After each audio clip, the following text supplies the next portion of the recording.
Stock markets, the history, the problem, the solution. Is there a problem and is there a solution? Let me first start with the history.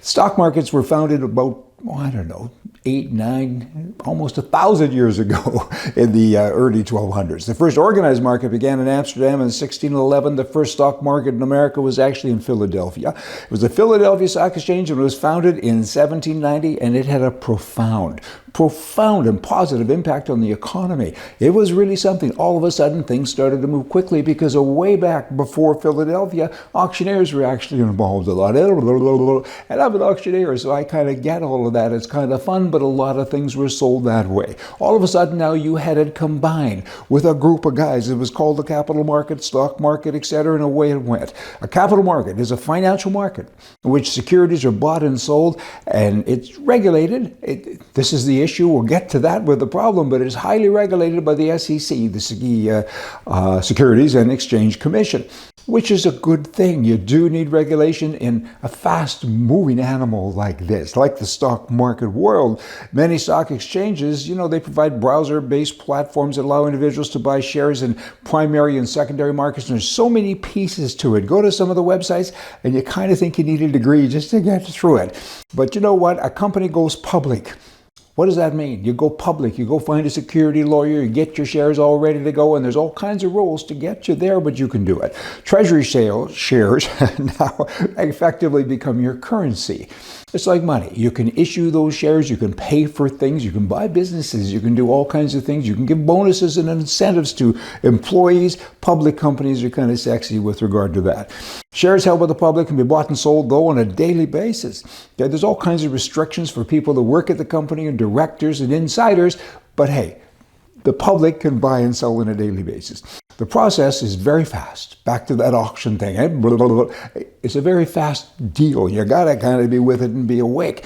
There's all kinds of great stories and bad stories about people who own shares. There was a woman years ago, her mother passed away 20 years prior, and she was opening a drawer somewhere and she found a whole bunch of shares of Microsoft. Similar story with a woman finding shares of Apple. And then there's a little old lady that invested all of her money and she lost it all. And she said, help me, somebody come and help me, make my life better, because I made a bad investment decision, right? These are the stories. The Americans indirectly hold stocks through mutual funds, index funds, retirement accounts such as the 401ks and so on. That's kind of where it is. However, this is a pretty interesting stat. 1% of Americans, 1%, own more than 50% of all of the stocks out there that you can buy. I mean, that's kind of a big number. 10% of Americans own more than 93% of all the stocks in the nation. I got to say that twice. 10% of Americans own more than 93% of all the stocks in the nation. You know what? That means a large number of Americans, and people in other countries too, don't play the market, as it were. Why is that? Why is that? I mean, stockbrokers, they're the conventional agents for buyers and sellers, but today you can also open up accounts at your bank and other places. So why? Why aren't more people taking advantage of an economy? And this economy, it's energized. It's just a great economy. So why aren't the people there? I know. It's complicated. Try to open up a stock brokerage account. I mean, it's easier to go out and get a mortgage to buy a high-rise building. You have to fill out all the forms. I recently opened another account. I said to the guy, I don't want to borrow money. Like, you keep asking me how much I'm worth. What do I earn? I don't want to borrow money. I want to spend my money. What is wrong with you people? It's not our fault. And I said, well, it's somebody's fault. Look at the pages that I have to go through. It's intimidating. I knew a guy years ago. He was 19 years old and he had $10,000, a young kid, and he wanted to invest in the marijuana business because at that point in time it was booming, stock market wise. He wasn't allowed to. He went everywhere trying to open up an account. And they said, no, you're not sophisticated enough and you're dumb, but I have money. It's my right. I can lose money if I choose. No, you can't. And that's the problem. What's the solution? Well, the solution is that everybody in the industry needs to push this. This is a Doge thing, partially, because it costs a lot of money to have all of these rules. You need rules. I get it. But there's too many. The forms are like that. That's the solution. The solution would it propel investments in this country?